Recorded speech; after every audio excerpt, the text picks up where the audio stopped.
Hello everyone, আসসালামু আলাইকুম। আশা করছি আপনারা সবাই অনেক ভালো আছেন। তো বন্ধুরা, আমরা আজকে জেলা প্রশাসকের কার্যালয়ে পঞ্চগড়ে কীভাবে আবেদন করবেন সেই প্রসেসটা কিন্তু পুরোপুরি দেখিয়ে দিব। তো যারা পঞ্চগড়ের জেলার স্থায়ী বাসিন্দারা তারা কিন্তু অবশ্যই ফুল ভিডিওটি দেখবেন। আমরা কিন্তু আজকের ভিডিওতে আবেদনটি কীভাবে করবেন সেই প্রসেসটা পুরোপুরি দেখিয়ে দেব। তো চলুন তার আগে আমরা একটু বিজ্ঞপ্তি নিয়ে কথা বলি, আসলে এখানে কয়টি ক্যাটাগরি আছে এবং কারা আবেদন করতে পারবেন। ওকে, তো দেখতে পাচ্ছেন প্রথমে হচ্ছে আমরা দেখতে পাচ্ছি অফিস সহকারী কাম কম্পিউটার মুদ্রাক্ষরিক। এখানে কিন্তু আমাদের 7 জন লোক নেবে এবং 16তম গ্রেড অনুযায়ী বেতন দেওয়া হবে। তারপর হচ্ছে নাজির কাম ক্যাশিয়ার, এখানে কিন্তু একজন নেবে, 16তম গ্রেড অনুযায়ী বেতন দেওয়া হবে। তারপর হচ্ছে মিউটেশন কাম সার্টিফিকেট সহকারী, এখানে কিন্তু 2 জন লোক নেবে, 16তম গ্রেড অনুযায়ী বেতনে। ওকে, তারপর হচ্ছে সার্টিফিকেট সহকারীতে একজন এবং অফিস সহায়ক কিন্তু 23 জন নেবে। ঠিক আছে, যারা কিন্তু এখানে যারা মেট্রিক পাস করেছেন, তো যারা পঞ্চগড়ের জেলার মেট্রিক পাস করেছেন নারী এবং পুরুষ, তো তারা কিন্তু অফিস সহায়ক পদে আবেদনটি করতে পারেন। এখানে কিন্তু 23 জন নেবে আপনাদের নিজ জেলা থেকে। এখানে কিন্তু অন্য জেলার প্রার্থীরা এখানে আবেদনটি করতে পারবেন না, তাই কিন্তু আপনারা এখানে মিস করবেন না, অবশ্যই অফিস সহায়ক পদে আবেদনটি করবেন। ঠিক আছে, তো অফিস সহায়ক পদের জন্য শুধু মেট্রিক পাস এবং আপনাকে অবশ্যই সার্টিফিকেট সহকারে ইন্টার পাস করতে হবে। তারপর হচ্ছে এখানে কিন্তু মিউটেশন কাম সার্টিফিকেট সহকারের জন্য ইন্টার পাস, তারপর হচ্ছে এগুলোর জন্য ইন্টার পাস করতে হবে। আমাদের এখানে সর্বোচ্চ যোগ্যতায় কিন্তু ইন্টার পাস। ঠিক আছে, যারা ইন্টার পাস আছেন এগুলো সব পদে আবেদনটি করতে পারবেন। ওকে, তো আমরা একটু নিচে শর্ত দেখি আবেদনটি করার আগে। তো দেখতে পাচ্ছেন এখানে তার স্পষ্ট বলে দিয়েছে অবশ্যই আমাদের পঞ্চগড়ের স্থায়ী জেলা বাসিন্দারা আবেদনটি করতে পারবেন। তবে এখানে কিন্তু নারীর ক্ষেত্রে একটু আলাদা। তো নারী কিন্তু অন্য জেলা থেকে আসতে পারে, মানে বিবাহর মাধ্যমে। তারা কিন্তু স্বামীর স্থায়ী ঠিকানা উল্লেখ করলে আপনি আবেদনটি করতে পারেন। ওকে, তো তারপর দেখতে পাচ্ছেন এখানে কিন্তু তারা অনলাইনে আবেদনের লিঙ্কটি দিয়ে দিয়েছে, আপনারা এখান থেকে আবেদনটি করতে পারবেন। তো আবেদনের শেষ ডেটটি হচ্ছে আমাদের 30শে জানুয়ারি। এখনও কিন্তু প্রায় অনেক সময়, যারা আবেদনটি করবেন নির্দিষ্ট তারিখের ভিতরে আবেদনটি করে নিতে পারবেন। আর যারা আমাদের কাছ থেকে আবেদন করাবেন অবশ্যই আপনাকে স্ক্রিনে থাকা হোয়াটসঅ্যাপ নাম্বারে যোগাযোগ করবেন। আমরা কিন্তু আপনাদেরকে আবেদনটি করে সাথে সাথে আপনাকে হোয়াটসঅ্যাপে পিডিএফ পাঠিয়ে দেব। ওকে, তখন আপনি এটা প্রিন্ট করে নিতে পারবেন।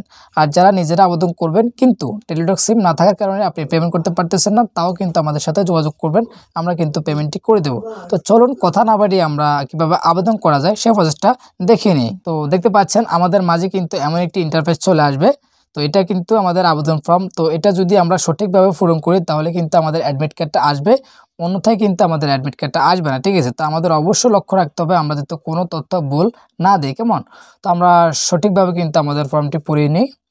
তো প্রথম হচ্ছে এখানে যিনি আবেদন করবে তার নামটি এখানে ইংলিশ দিতে হবে, তারপর তার নামটি বাংলায়, এভাবে করে ফাদার্স নেম এবং মাদার্স নেম উভয় কিন্তু আমাদের বাংলা ইংলিশ দিয়ে নিতে হবে। ঠিক আছে, তো আমি এগুলো দিয়ে নিচ্ছি, আপনারা আমার সাথে দিয়ে নেন। ওকে, যখন এই তথ্যগুলো দেওয়া শেষ হয়ে যাবে তখন আপনি কিন্তু এখানে ডেট অফ বার্থটি সিলেক্ট করে দিবেন। আমি আমার ডেট অফ বার্থটি দিয়ে দিচ্ছি।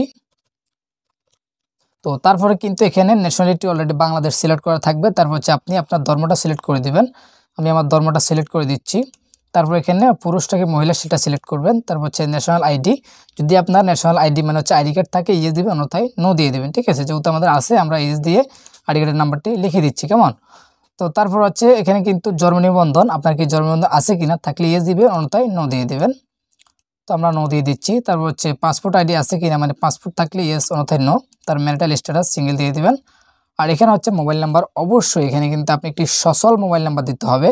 আপনি যদি এখানে কিন্তু আপনার রং মোবাইল নাম্বার দেন তাহলে কিন্তু আপনার আবেদনটি কোনো কাজে আসবে না। ঠিক আছে, অবশ্যই আপনি একটি সচল নাম্বার দিবেন যেটা আপনার রানিং থাকে। ওকে, আমি আমার নাম্বারটা দিয়ে দিচ্ছি।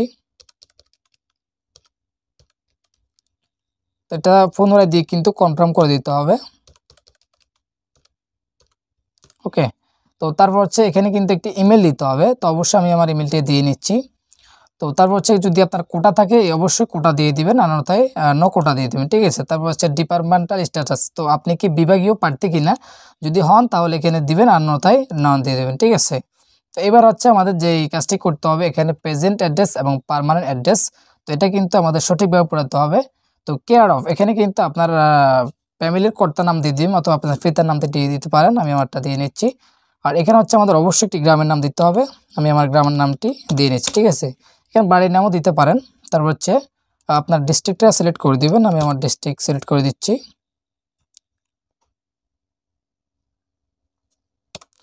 তারপর হচ্ছে অবশ্যই এখানে উপজেলা সিলেক্ট করে দিবেন, তারপর পোস্ট অফিস সিলেক্ট করে দিবেন, তারপর হচ্ছে অবশ্যই পোস্ট কোডটি লিখে দিবেন, ঠিক আছে। তো যেহেতু আমাদের প্রেজেন্ট অ্যাড্রেস এবং পার্মানেন্ট অ্যাড্রেস এক, তাই আমাদের এখানে ক্লিক করে দিতে হবে, দ্বিতীয়বার পুরানো লাগতেছে না। ওকে, তো আমরা এখানে ক্লিক করে দিচ্ছি। তো তারপর আমরা নিচে চলে আসি, দেখতে পাচ্ছেন এখানে কিন্তু এসএসসি ইকুয়াল লেভেল মানে হচ্ছে আমাদের মেট্রিক লেভেলের শিক্ষাগত যোগ্যতা কিন্তু এখানে অ্যাড করতে হবে। তো আমরা এখানে অ্যাড করে নিচ্ছি। তো তারপর হচ্ছে এখানে রেজাল্ট টাইপ দিয়ে দিবেন, তারপর হচ্ছে কত সালে পাস করছেন সেটা দিয়ে দিবেন, কেমন। তারপর হচ্ছে আপনাকে এখানে ইন্টার লেভেলটা থাকলে দিয়ে দিবেন, অন্যথায় দেওয়ার কোনো প্রয়োজন নেই। তারপর হচ্ছে গ্রুপ দিতে হবে, তো অবশ্যই এটার গ্রুপটা দিয়ে দিবেন। তারপর বোর্ড, কোন বোর্ড থেকে পাস করছেন সেটা দিয়ে দিবেন, অবশ্যই রেজাল্ট টাইপ, তারপর সেমভাবে আগের মতোই। ওকে, তারপর হচ্ছে আপনাকে যদি উপরে তথ্যগুলো সঠিকভাবে দিয়ে আপনি নিচে এখানে এসে অবশ্যই কোডটি সঠিক কোডটি উঠিয়ে দিবেন। এখানে একটি ভেরিফিকেশন কোড দিয়েছে তারা, আমরা এটা তুলে দিচ্ছি। ওকে, তারপর আমাদের এখানে টেক্সিনোতে ক্লিক করে আমরা এখানে সাবমিট বাটনে ক্লিক করে দেব। তো দেখতে পাচ্ছেন আমাদের কিন্তু অলরেডি একটি অ্যাপ্লিকেশন কপি চলে আসছে। তো আমরা এটা মিলিয়ে নিয়ে আসলে আমাদের তথ্য কি সঠিক আছে কিনা, যখন আমাদের তথ্য সঠিক থাকবে তখন কিন্তু আপনি নিচে চলে আসবেন। এখানে কিন্তু একটি ছবি এবং একটি স্বাক্ষর আপলোড করতে হবে, ঠিক আছে।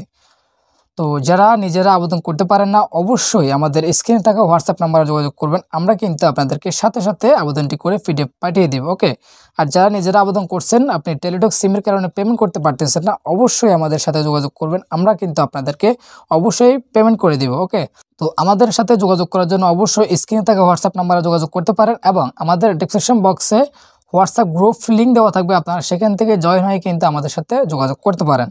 আর এখানে কিন্তু আমাদের অবশ্যই জেপিজি ফরম্যাটের আমাদের 300x300 পিক্সেল ছবি লাগবে এবং স্বাক্ষর লাগবে 380 পিক্সেলের, ঠিক আছে। তো আমরা এগুলো আপলোড করে নিচ্ছি। তারপর হচ্ছে এখানে কিন্তু স্বাক্ষরটা আপলোড করে নিই আমরা। ওকে, তো যখন আমাদের দুটো আপলোড করা শেষ, আমরা এখানে টেক্সটে ক্লিক করে সাবমিট বাটনে ক্লিক করে দিই, কেমন। তো দেখতে পাচ্ছেন অলরেডি কিন্তু আমাদের আবেদনটি হয়ে গেছে, আপনারা দেখতে পাচ্ছেন আমাদের অ্যাপ্লিকেশন কপিটি চলে আসছে, ঠিক আছে। তো আমরা একদম নিচে চলে আসবো। তো এখানে দেখতে পাচ্ছেন একটি ইউজার আইডি দেওয়া হয়েছে। তো অবশ্যই আপনি পেমেন্ট করতে হলে এই ইউজার আইডিটি আপনাকে কোনো জায়গায় লিখে নিতে হবে, অথবা আপনার এখানে ডাউনলোড অপশনে ক্লিক করে আপনি এটা ডাউনলোড করে নিতে পারবেন, ঠিক আছে। তো এখানে কিন্তু আপনি কিভাবে টাকাটা পেমেন্ট করবেন সেটার অপশন কিন্তু এখানে দেওয়া আছে। আপনি যদি পেমেন্ট করতে হয় অবশ্যই একটি টেলিটক প্রিপেড সিম লাগবে, ঠিক আছে। সেটা সেটা ছাড়া কিন্তু আপনি পেমেন্ট করতে পারবেন না। তো যারা কিন্তু পেমেন্ট করতে পারতেছেন, অবশ্যই আমাদের স্ক্রিনে থাকা হোয়াটসঅ্যাপ নাম্বারে যোগাযোগ করবেন, আমরা কিন্তু আপনাদের পেমেন্টটি করে দেবো। আর যারা আবেদন করতে পারেন অবশ্যই আমাদের সাথে যোগাযোগ করবেন। তো যখন আপনার আবেদনটি করা শেষ, তখন কিন্তু আপনি এটা ডাউনলোডে ক্লিক করে ডাউনলোড করে নেবেন। ওকে, তো আমি যেহেতু ডাউনলোড করতে চাচ্ছি না, তাই আমি আর আপনাদেরকে দেখাচ্ছি না। ওকে, তো আজকের ভিডিওটি আমরা এখানে শেষ করছি। যদি আপনাদের কোনো তথ্য বা যে কোনো চাকরির আবেদন করতে হয়, অবশ্যই আমাদের সাথে যোগাযোগ করবেন। আমরা কিন্তু সব চাকরি কিন্তু আবেদনটি করে থাকি, অফলাইন এবং অনলাইন দুটোর আবেদন আমরা করে থাকি। তো অবশ্যই আমাদের হোয়াটসঅ্যাপে যোগাযোগ করবেন, আমরা কিন্তু আপনাদেরকে সর্বোচ্চ হেল্প করার চেষ্টা করব। ধন্যবাদ।